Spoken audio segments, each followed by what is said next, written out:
مرنے والے کی قسمت کا ستارہ چمک گیا. وہ نوجوان دیکھتا ہے خواب میں ایک نورانی چہرہ والا شہسوار آیا, اپنے نورانی دست مبارک کو نکالا, میرے باپ کے چہرے پہ مس کر دیا. میرے باپ کا چہرہ چمکدار ہو گیا ہے. یہ تو خواب کی بات تھی. جانے لگا وہ شہسوار, دامن پکڑ لیا. کون ہے یہ؟ کون میرا محسن ہے جو مسافر کو منہ دکھانے کے قابل بنا دیا؟ ذرا نقاب تو ہٹائے, ذرا جلوہ تو دکھائے. جواب آتا ہے تم نے پہچانا نہیں, کائنات کا ذرہ ذرہ مجھے پہچانتا ہے. یہ جگہ تھی سبحان اللہ کہنے کی. کائنات کا ذرہ ذرہ مجھے پہچانتا ہے, تم نہیں پہچانتے ہو. میں وہی ہوں جس نبی کا تم نے کلمہ پڑھا. کہا سرکار یہ کرم مدینہ کہاں, میرا باپ کہاں؟ حضور یہ خبر کیسے ہوئی, یہ کرم کیسے ہوا؟ حضرات بہت سارے مسائل اس میں حل ہو گئے. میرے آقا کو ہر بے خبر کی خبر ہے. رسول سبحان سبحان اللہ, میرے آقا کو کائنات کی خبر ہے. کہا تمہارا باپ گنہگار تھا, سہکار تھا, لیکن عادت بڑی اچھی تھی. روزانہ سونے سے پہلے میری بارگاہ میں درود کا تحفہ بھیجا کرتا تھا. آج وہ میرا عاشق انتقال کر گیا, گناہوں کی وجہ سے چہرہ خراب ہو گیا, میری رحمت کو گوارا نہ ہوا. جو مجھ پہ درود بھیجے اس کے باپ کا چہرہ, اس کا چہرہ ایسا خراب ہو, میں آ گیا. پھر اللہ کا فضل ہو گیا ہے. نوجوان کہتا ہے بس میں نے اتنا سنا, اپنے باپ کو دفن کر دیا اور میں چلا گیا مکہ شریف. وہاں میں طواف کر رہا تھا, ہر چکر میں درود پڑھ رہا تھا, ہر چکر میں درود پڑھ رہا تھا. کسی صاحب نظر نے پوچھ لیا, اے نوجوان چہرہ تیرا لگتا ہے پڑھا لکھا ہے, ہر جگہ کی دعائیں تجھے یاد ہوں گی, لیکن ایک ہی جگہ ایک ہی دعا ہر جگہ درود پڑھتا ہے. کہا حضور بات ایسی ہے تو سن لیجئے, میں بیان نہیں کر سکتا لیکن میں بیان کر دے رہا ہوں. آنکھوں سے آنسو آ گئے. ایک یتیم آپ کے سامنے کھڑا ہے, باپ کے ساتھ آ رہا تھا, راستے میں باپ انتقال کر گیا. نبی کا ایسا ایسا کرم ہو گیا, درود کی برکت سے نبی نے اپنی رحمت کا دریا بہا دیا. میں نے سوچ لیا اب میں کعبے کے طواف میں کوئی دعا نہیں پڑھوں گا, اسی دعا کو پڑھوں گا جس دعا کی وجہ سے منہ دکھانے کے قابل ہوں. حاجی صاحب ہر چکر میں آپ کو درود شریف پڑھنا ہے. اچھا یہ حجر اسود ہے کیا بھائی, اس کو بھی بتا دے رہا ہوں, فری میں نہیں بتاؤں گا. حجر اسود یہ پتھر ہے, پتھر. کہاں کا پتھر ہے؟ ایک پتھر ہے آپ کے روڈ پہ, ایک پتھر وہاں لگا ہے. تو یہ پتھر جو ہے جھارکھنڈ کا ہوگا, ادھر ادھر کا ہوگا. وہ پتھر کہاں کا ہے؟ جنت کا. کہاں کا ہے؟ جنت کا. وہ آیا کیسے, وہ ہے کیسا؟ آیا تھا تو کیسا تھا اور ابھی ہے کیسا؟ قال النبی صلی اللہ تعالی علیہ وسلم نزل الحجر الاسود من الجنہ وهو اشد بیاضا من اللبن فسودته خطایا بنی آدم. یہ حدیث پاک ہے مشکات شریف کی. اب اس کا معنی سنیے. سرکار فرماتے ہیں جب حجر اسود کو اللہ تعالیٰ نے جنت سے نازل فرمایا وہ دودھ سے زیادہ سفید تھا, دودھ سے زیادہ سفید تھا, لیکن لوگوں کے گناہوں نے اس کے رنگ کو بدل دیا, کالا ہو گیا. یہ ہے حجر اسود. حضرات یہ تو یہیں تک کا حال ہے نا, لیکن ایک مرتبہ اس پتھر کو حاجی صاحب چومیں گے, لیکن حاجی صاحب ذرا پوزیشن دیکھ لیجئے گا طبیعت چومے گا. جو بات ہے خلاصہ ہے, جان بچائیے گا. پوری دنیا کے لوگ رہتے ہیں, پتھر ایک ہے, چومنا سب چاہتے ہیں. اور وہ نائجیریا کا آدمی سب کیا کھاتا ہے بھائی, اتنی باڈی بلڈر سب رہتا ہے, سمجھ گیا. ہم لوگ تو اس کے سامنے کچھ لگتے ہی نہیں ہے, ایک ہی مطلب ریلا بنا کے آتا ہے, اور اکیلے نہیں آئے گا, 7-8 کو آئے گا, کوئی پرواہ نہیں کرتا ہے. یہ عالم رہتا ہے, بھیڑ رہتی ہے. کیا حضر اسود ہے, عالم جاتا ہے چومنے کی تلاش میں رہتا ہے, مفتی صاحب جائے, پیر صاحب جائے, سب چاہتے ہیں ہم چومیں, ہم چومیں, ہم چومیں. یہ پتھر کیسا جانتے ہیں انہوں نے چوما تو کیا چوما؟ اصحاب رسول نے چوما. زور سے مت بولیے پولیس آ جائے. اصحاب رسول نے چوما. جب حضرت عمر رضی اللہ تعالیٰ عنہ گئے چومنے تو حجر اسود کو کہتے ہیں اے حجر اسود تو اس لائق کہاں کہ تجھے چوما جائے.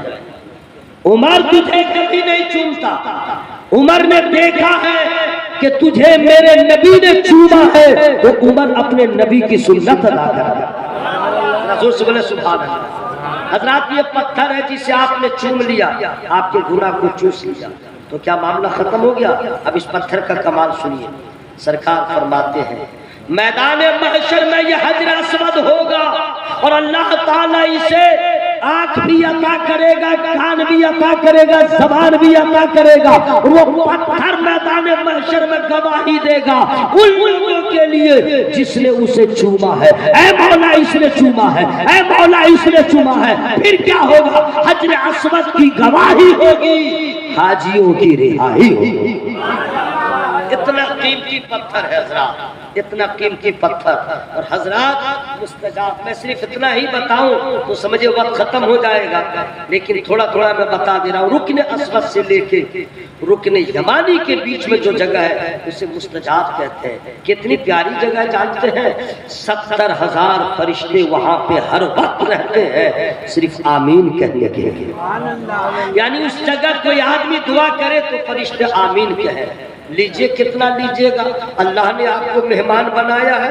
آپ کوئی دعا بھی نہ پڑھیں، تب آپ کرتے رہے، مانگتے رہے، تب آپ کرتے رہے، دعا کرتے رہے، اردو میں ہی چاہے تو دعا کریں۔ یعنی کتنا لیجئے گا، اللہ نے مہمان بنایا ہے۔ سبحان اللہ۔ تھک جائیے گا لیتے لیتے حضرات۔ اور یہی نہیں حضرات، کیا کیا وہاں برکتیں ہیں، کیا کیا وہاں نعمتیں ہیں، سرکار کا کیا کرم ہے، آپ حیرت میں پڑ جائیں گے۔ کعبہ شریف کی تعمیر جب ہو رہی تھی تو اس وقت باسوس تھا نہیں کہ جو جگاڑ لگے، دیوار اٹھے تو پھر جگاڑ لگے تو اوپر ہو۔ بنانے والے دو پیغمبر ہیں، حضرت ابراہیم علیہ السلام، حضرت اسماعیل علیہ السلام۔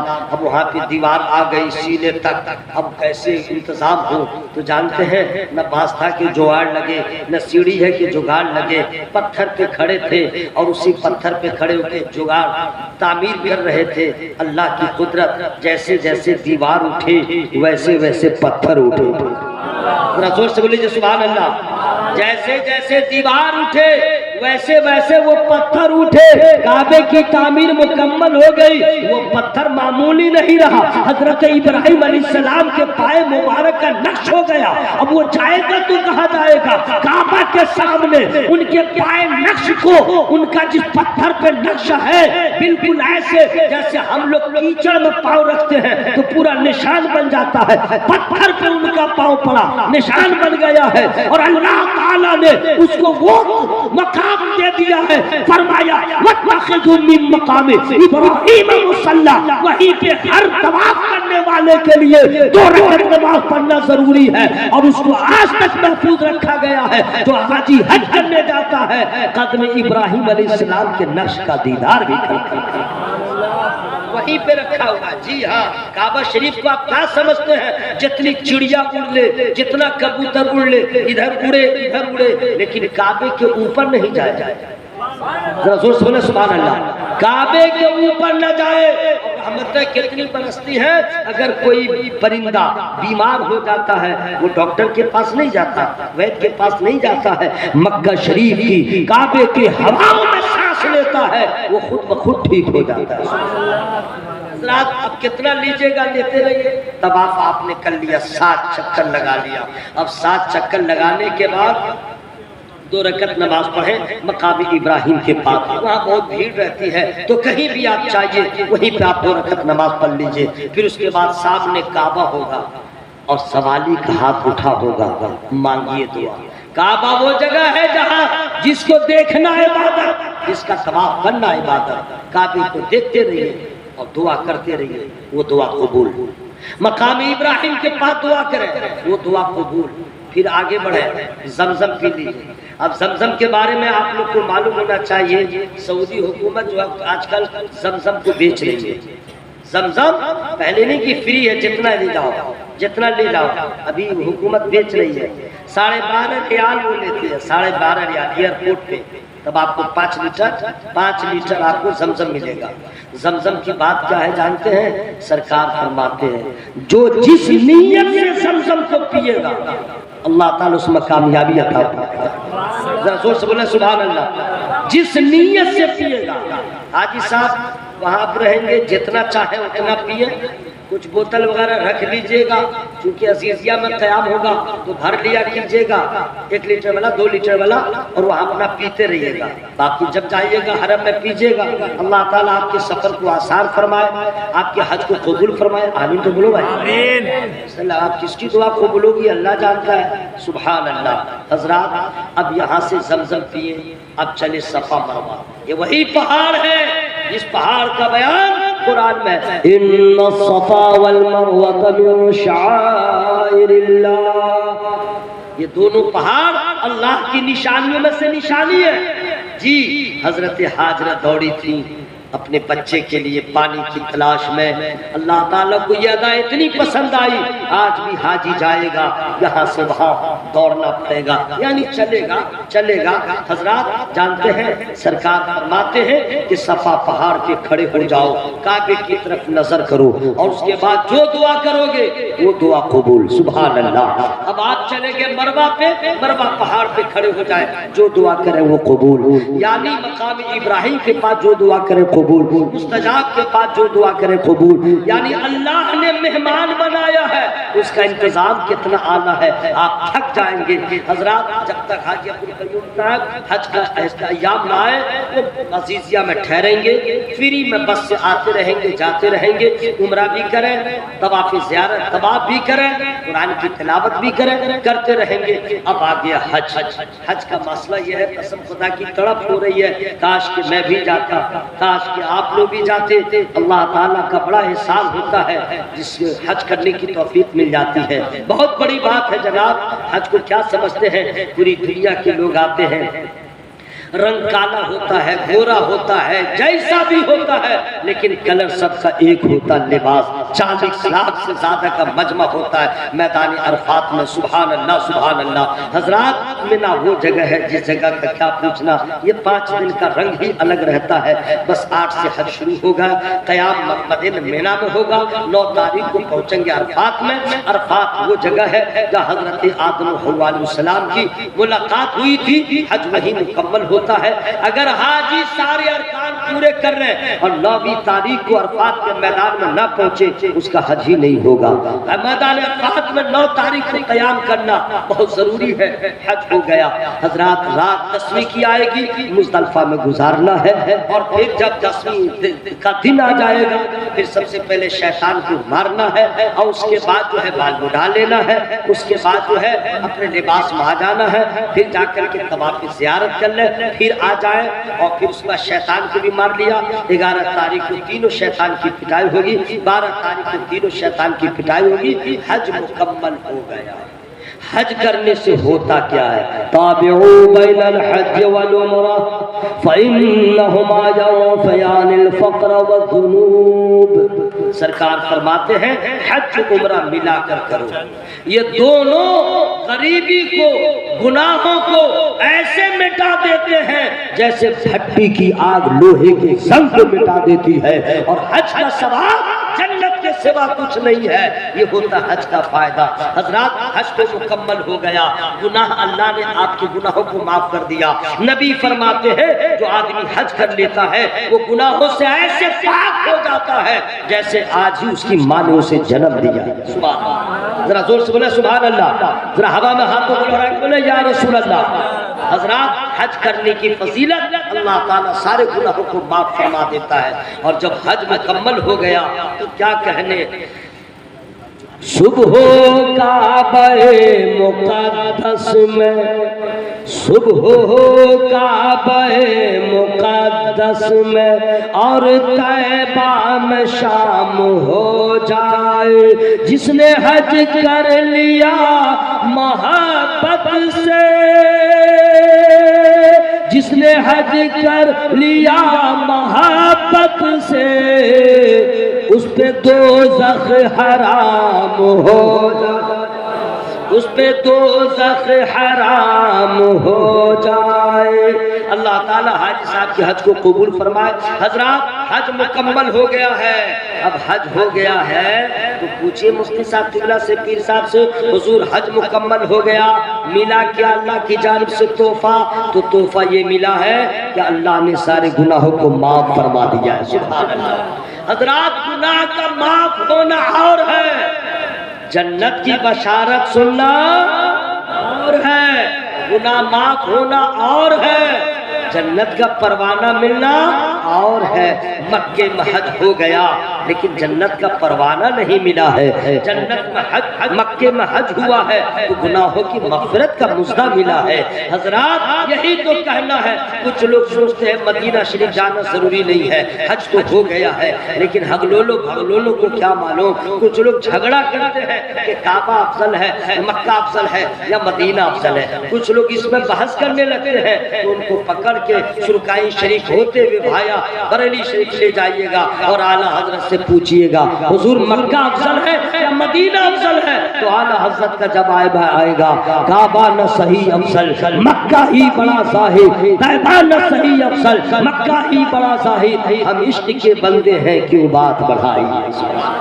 حضرات مکہ شریف میں حج ہو گیا، جتنی آسانی سے میں نے بتا دیا ہے اتنا آسان نہیں ہے جناب حج کرنا، لیکن حاجی عبدالقیوم صاحب ماشاءاللہ تندرست ہے، توانا ہے، ہمت کریں گے کہ بھائی زندگی میں اتنا بڑا کام کیا ہے، 5 دن اللہ کے نام ہو جائے۔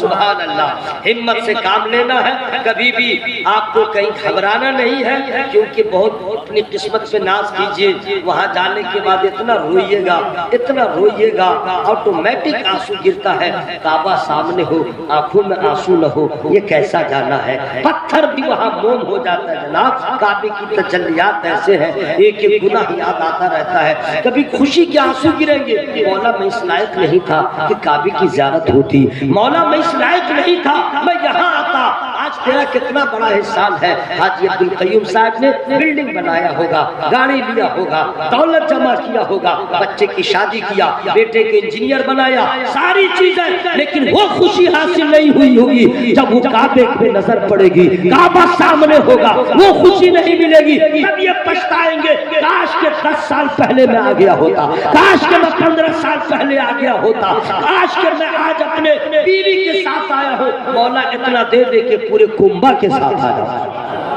رات وہ جگہ ایسی ہے کعبہ شریف کہ جلوے ایسے ہیں، میں پریکٹیکل طور پہ بتا رہا ہوں، یہ جناب اختر پرواز صاحب و حاجی صاحب ان لوگ سے پوچھئے، جب دعا کے لیے ہاتھ اٹھائیے گا، جانتے ہیں میں مجبور ہوں اب پڑھنے کے لیے، وہ شعر میں پڑھ نہیں رہا تھا کیونکہ بہت دنوں سے میں پڑھ رہا ہوں، لیکن اب میں مجبور ہوں پڑھنے کے لیے، لیکن جو لوگ انتقال کر گئے ان کی خبر لیجئے، انا للہ و انا الیہ راجعون۔ السلام علیکم، آپ ہی سے خیریت سے ہیں؟ آپ سب سے کہ انتقال کر گئے بھائی، سوتا ہے تو آدمی آنکھ بند ہوتی ہے، اب مرتا بھی ہے تو آنکھ بند ہوتی ہے، میں سوچا کہ انتقال تو نہیں ہو گئے، خبردار ایسا مت کیجیے۔ اپنے آقا سے پیار ہے جس کو آکے جلسہ میں سو نہیں سکتا، اپنے آقا سے پیار ہے جس کو آکے جلسہ میں سو نہیں سکتا، جو بھی اختر رضا کا دشمن ہے، جو بھی اختر رضا کا دشمن ہے، اعلیٰ حضرت کا ہو نہیں سکتا۔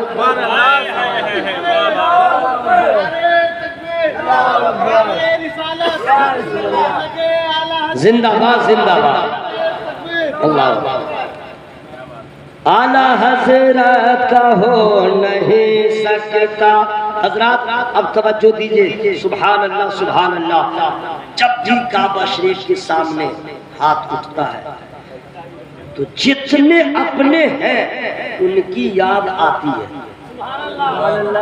ان کا چہرہ بھی سامنے آتا ہے، اور کمال سنیے گا کعبے کی تجلیات میں کیا کمالات ہیں، جو آپ کا دشمن ہے وہ بھی یاد آ جائے گا، اور پھر وہاں پہ یہ نہیں کہ میرا بہت بڑا دشمن ہے دعا نہ کرے، اس کے لیے اور زیادہ دعا ہوتی ہے، دشمن ہے یا دوست کچھ نہیں، لیکن سب کی یاد نہیں آتی، کبھی کبھی جو آپ کا بہت قریبی ہے دعا اس کو یاد کیجئے گا تو نام سے ہم نہیں آئے گا۔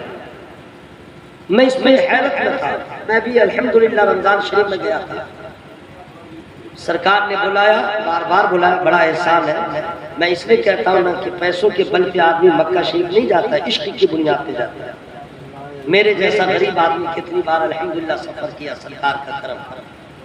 تو وہاں پہ میں کوشش کر رہا تھا، ہمارے ملنے جلنے والے لوگ تھے، میں کوشش کر رہا تھا کہ ان کے لیے بھی دعا ہو۔ نام ہی نہیں یاد آیا، نام ہی نہیں یاد آیا، میں کوشش کر رہا ہوں۔ آخر جب تک مکہ شریف میں رہا نام یاد نہیں آیا، لاکھ جتن کیا، میں اس پہ غور کرنے لگا آخر وجہ کیا ہے، آخر وجہ کیا ہے۔ میں سمجھ گیا، اے مولا یہ تیرا احسان ہے، اگر کعبہ سامنے ہو اور اگر جس کی یاد آ جائے وہ بھی قسمت والا ہو، وہ بھی نصیب والا ہوگا کہ مکے میں اس کی یاد آ جائے اور اللہ اس کا خیال دل میں ڈال دے۔ پتہ یہ چلا کہ مکہ کے سامنے کسی کی یاد نہیں آ جائے، یہ سب کے حصے میں نہیں ہے، جو نبی کا عاشق ہے اسی کے حصے۔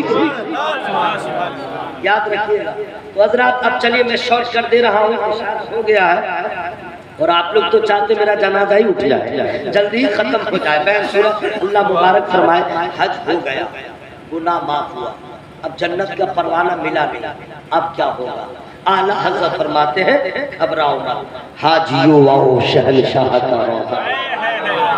کعبہ تو دیکھ چکے، کعبے کا تو کعبہ نہ دیکھے ہو تو کعبے میں جب اتنے تجلیات ہیں تو کعبے کی بارگاہ کا عالم کیا ہوگا؟ رسول سے بولیجئے سبحان اللہ۔ اب یہاں سے چلا دیوانہ، حج کر لیا ہے، گناہ معاف ہو گیا ہے، اب نبی کے دیار کو چلا۔ کہاں چلا؟ مدینہ چلا۔ ہائے ہائے ہائے، کون سا مدینہ؟ سبحان اللہ، جس مدینے میں 10,000 سے زیادہ صحابہ کرام آرام فرما رہے ہیں، وہ جنت البقیع۔ کون سا مدینہ؟ جس مدینے میں قبرستان ہے جنت البقیع، جس میں بی بی فاطمہ زہرا آرام کر رہی ہے، جس میں امام حسن رضی اللہ تعالیٰ آرام کر رہے ہیں، جس میں حضرت امام حسین رضی اللہ تعالیٰ کا سر مبارک دفن ہے، جس میں حضرت عائشہ رضی اللہ تعالیٰ عنہ آرام فرما رہی ہے، حضرت عثمان غنی رضی اللہ تعالیٰ آرام فرما رہے ہیں۔ وہ مدینہ پوری دنیا میں اس سے زیادہ خوبصورت کوئی شہر نہیں، وہ مسجد نبی اس سے زیادہ خوبصورت عمارت دنیا میں نہیں، وہ مدینہ شریف جہاں کی ہر رات شب برات نظر آتی ہے، جہاں کا ہر دن عید الفطر نظر آتا ہے، ہر لمحہ خوشی ہی خوشی، وہ مدینہ جہاں کوئی غم نہیں ہے، وہ مدینہ جہاں کوئی ٹینشن نہیں ہے، وہ مدینہ جہاں سرکار ابو بکر صدیق آرام کر رہے ہیں، وہ مدینہ جہاں سرکار عمر فاروق رضی اللہ عنہ آرام کر رہے ہیں، وہ مدینہ جو امام حسین کی جائے پیدائش ہے، وہ مدینہ جہاں سرکار آرام کر رہے ہیں۔ سبحان اللہ سبحان اللہ، اس مدینے کی زیارت کو آپ نکلے ہیں، اب جائیں گے کیسے، آئیں گے کیسے؟ تو اعلیٰ حضرت فرماتے ہیں کہ اے حاجیوں جب وہاں جاؤ تو اپنے نظر کو سنبھال کے رکھو، اپنے قدم کو بھی سنبھال کے اٹھاؤ۔ جب نبی کی بارگاہ میں جائیں گے حضرات وہ عالم کیسا ہوگا، شارٹ میں بتا دے رہا ہوں۔ حاجی عبدالقیوم صاحب ہم لوگ کے لیے بھی دعا کیجئے گا اور اللہ تعالیٰ فضل فرمائے۔ جب آپ جائیں گے سرکار کی بارگاہ میں اچھا سے اچھا کپڑا پہن لیں گے، خوشبو لگا لیں گے، آنکھوں میں سرما لگا لیں گے، اس کے بعد نبی کی بارگاہ میں آپ جائیں گے، باب السلام سے داخلہ ہوگا، نظر کو جھکا کے رکھیے گا، خوشی کے بھی آنسو گریں گے، کیسا کیسا آپ کے قصد کیسی کیفیت طاری ہو، نظروں کو جھکا کے جائیں گے، دھیمی گتی میں آہستہ آہستہ محبت سے الصلاۃ والسلام علیک یا رسول اللہ پڑھتے ہوئے جائیں گے، درود شریف پڑھتے رہیں گے۔ مدینہ شریف میں زیادہ سے زیادہ درود شریف پڑھا کریں، اس لیے کہ ویشالی سے آپ نے درود پڑھا ہے، کرناٹک سے آپ نے درود پڑھا ہے، حیدرآباد سے آپ نے درود پڑھا ہے، انڈیا میں رہ کے درود پڑھا ہے، آج تو نبی کے دیار میں پہنچ گئے ہیں، آج تو نبی کے آستانے کے پاس پہنچ گئے ہیں، آج تو نبی کی بارگاہ میں ہے، اس درود کا کیا پوچھنا، اس لیے زیادہ درود پڑھیے گا۔ اب نبی کی بارگاہ میں پہنچ گئے، نظریں جھکی ہوئی ہیں، صلاۃ و سلام پڑھ رہے ہیں۔ حاجی صاحب اس وقت پہ ناز کیجئے گا، آپ نے بھی تیاری کیجئے۔ اب میرے نبی کا فرمان سنیے، ارشاد فرماتے ہیں کہ میری بارگاہ میں جب کوئی مسافر آتا ہے میرا چاہنے والا، اس سے آگے والا جو جملہ ہے نا اس سے آگے تقریر بند ہو جائے تو بہتر ہے، نبی فرماتے ہیں میرے مزار کے جو آتا ہے میری بارگاہ میں حاضری دینے کے لیے، میں اس کو ویسے ہی دیکھتا ہوں جو حیات ظاہری بھی عطا کرتا ہے۔ میں اس کو ویسے ہی دیکھتا ہوں تو حیات ظاہری میں دیکھتا تھا، یعنی اب نبی آپ کو دیکھ رہے ہیں، آپ نبی کو نہیں دیکھ رہے ہیں، نبی دیکھ رہے ہیں۔ یہ کم بڑی بات ہے، ہم تو منہ دکھانے کے قابل نہیں تھے، نبی دیکھ رہے ہیں، ہم تو وہاں جانے کے لائق نہ تھے، نبی نے بلا لیا ہے اور نبی دیکھ رہے ہیں اور آپ درود پڑھ رہے ہیں، نبی کی رحمت کو پیار آ جائے گا، آپ کے زندگی کی معراج ہو جائے گی۔ اور اعلیٰ حضرت نے جو کہا تھا حاجیو آؤ شہنشاہ کا روضہ دیکھو، کعبہ تو دیکھ چکے کعبے کا کعبہ۔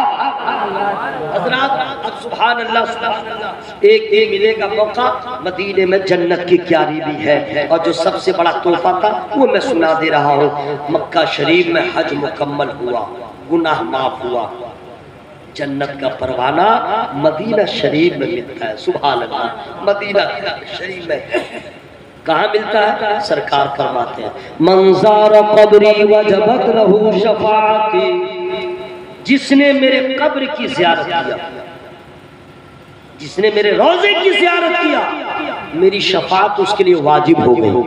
ذرا زور سے بولے سبحان اللہ۔ یہ کون بول رہے ہیں؟ میرے نبی فرما رہے ہیں۔ اس سے بڑا مجدہ اور کیا ہوگا؟ اس سے بڑی کامیابی اور کیا ہوگی کہ نبی فرماتے ہیں میرے مزار پہ تم آ گئے ہو، تمہاری شفاعت میرے لیے واجب ہو گئی، اور وہیں پہ جنت کی کیاری بھی ہے، یعنی حج ہوتا ہے مکہ میں، جنت کا پروانہ ملتا ہے مدینے میں۔ سبحان اللہ۔ حاجی صاحب کا حج مکمل ہو گیا، اب وہاں سے لوٹیں گے، تو ابھی جو کل جائیں گے تو آپ لوگ پھول کا ہار پہنائیے گا، نعرہ لگائیے گا، آپ ان کو عزت سے رخصت کر دیجیے گا۔ تو میں بتا دوں جو حاجی صاحب سے محبت سے ملاقات کریں گے سب کا چہرہ وہاں یاد آئے گا، جب جب ہاتھ اٹھائیں گے تب اس لیے خلوص کے ساتھ روانہ کیجیے گا۔ جب حج سے آ جائے تو آنے کے بعد ان کو گھر میں گھسنے نہیں دیجیے گا، سب بھیڑ لگا کے آئیے گا، آپ لوگ آئیے گا، رشتہ دار ہو یا احباب سب آئیے گا، اور ان کو گھر میں گھسنے نہیں دیجیے گا۔ کب تک بھائی؟ کب تک؟ کیسے نہیں گھسنے دیجیے گا؟ قال النبی صلی اللہ تعالی علیہ وسلم اذا لقیت الحاج فسلم علیہ وصافحه ومره ان يستغفر لك قبل ان يدخل بیتہ فانه مغفور۔ سبحان اللہ۔ سرکار فرماتے ہیں کہ جب کوئی حاجی حج کر کے لوٹے اسے سلام کرو۔ یہ جگہ تھی سبحان اللہ کہنے۔ اچھا 11 بجے رات میں بھر پیٹا کھا کے آتے ہیں، اس میں سبحان اللہ کہنا کیا کمال ہے؟ جب صبح 2 بجے رات میں سبحان اللہ تو کہیے، جب کھانا ہضم ہو چکا ہے۔ سنیے سرکار فرماتے ہیں جب کوئی حج کر کے لوٹے اسے سلام، اس سے مصافحہ کرو، اس سے مصافحہ کرو، اور اس سے دعا کرواؤ۔ نبی فرماتے ہیں اس سے دعا کرواؤ۔ جب یہ جائے تو آپ سب لوگ ان کے لیے دعا کیجیے، جب یہ ان کو رخصت کیجیے گا تو آپ لوگ ان کے لیے دعا کریں، اللہ ان کے حج کو آسان فرما دے، حج کو قبول فرمائے، سفر کی مشکلات کو آسان فرمائے، ان کی ساری دعائیں قبول ہو جائیں۔ آپ لوگ یہ دعا کیجیے گا۔ جب یہ لوٹ کے آئے تو ان کو گھر میں گھسنے نہیں دیجیے گا، پہلے سلام پھر مصافحہ، اس کے بعد کہیے گا دعا کیجیے، آپ کہیے گا دعا کیجیے۔ نبی فرماتے ہیں حاجی گھر میں گھسنے سے پہلے، داخل ہونے سے پہلے اس سے دعا کرواؤ۔ کیوں؟ اس لیے فَإِنَّهُ مَغْفُورٌ، یہ بخشا ہوا ہے، اللہ نے اس کے گناہوں کو معاف کر دیا ہے، اب یہ جو دعا کریں گے اس کی دعا قبول ہو۔